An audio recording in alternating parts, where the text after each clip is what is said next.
দুনিয়ার জমিনে এই মানুষগুলোকে বানিয়ে পাঠাই দিলেন।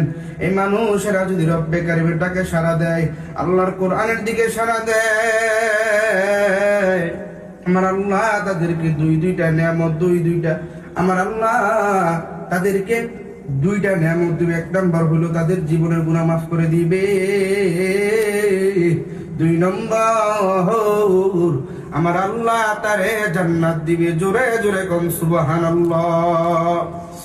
আল্লাহ রাব্বুল আলামিন বলেন, ওয়াল্লাহু ইয়াদউ ইলাল জান্নাতি ওয়াল মাগফিরাতি বিইذনিহি ওয়া ইউবাইয়িনু আয়াতিহি লিন-নাসি লাআল্লাহুম ইয়াতাযাক্কারুন। আল্লাহু আকবার।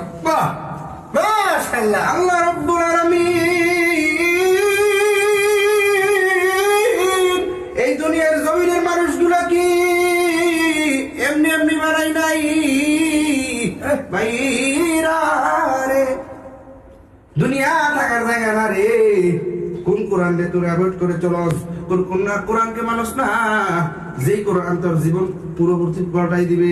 আরে যুবক ভাই গো, এই কোরআন দিয়ে তুই তোর জীবন সাজা, দেখবি আল্লাহ তোরে নুরানি সন্তান হিসেবে কবুল করবে।